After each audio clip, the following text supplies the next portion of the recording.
Direktur Operasi Basarnas RI Laksamana Pertama TNI Yudi Bramantio menjelaskan proses evakuasi yang dilakukan oleh tim SAR.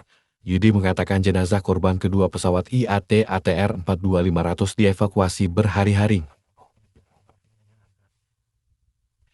Yudi menuturkan bahwa jenazah yang akan diidentifikasi adalah korban kedua yang ditemukan di kedalaman sekitar 500 meter di bawah jurang. Jenazah korban berhasil dinaikkan ke puncak gunung sekitar pukul 17.15 waktu Indonesia Tengah. Tim SAR kemudian membawa jenazah melalui jalur darat ke posko taktis di Tompo Bulu, lalu tiba di Bidokas Polda Sulsel sekitar pukul 22.45 WITA. 2 hari lebih kita berusaha mengangkat korban ini ke puncak Gunung Borusalaung.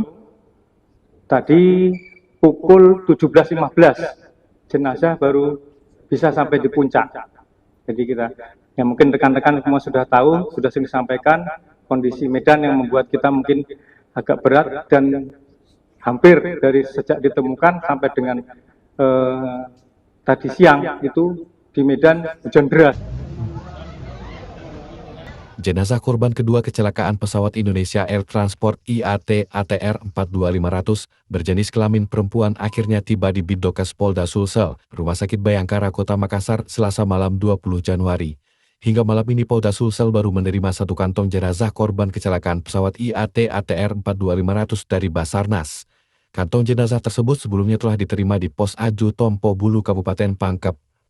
Karodok Pol Mabes Polri, Brigadir Jenderal Polisi Nyoman Edi, mengatakan akan segera melakukan pemeriksaan terhadap jenazah tersebut.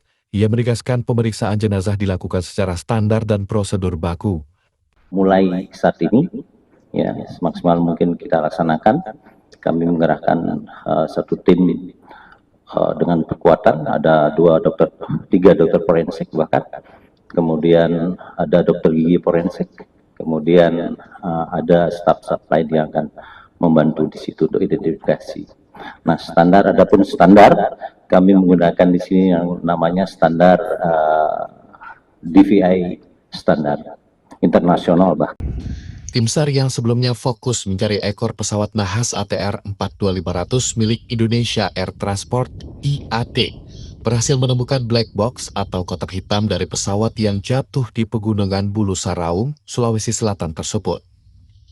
Asisten Operasi Kodam 14 Hasanuddin, Kolonel Infanteri Dodi Priyohadi di Posko Aju Tompo Bulu, Pangkep, Rabu 21 Januari, mengungkap bahwa properti yang diduga black box ditemukan oleh tim SAR saat sedang dalam proses penurunan menuju Posko Aju Tompo Bulu, Kecamatan Baloci, Pangkep.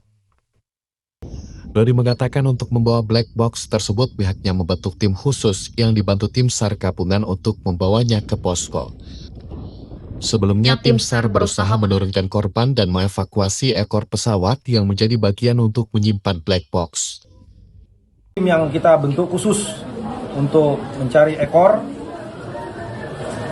dari Satuan Yonif 700 Raider Wirayuda Sakti, Kodam 14 Hasanuddin bersama dengan tim Sarnas dan tim reaksi cepat Tonasa, kita bisa berhasil menemukan black box dan alhamdulillah sekarang sudah bisa kita lepas dari dudukannya.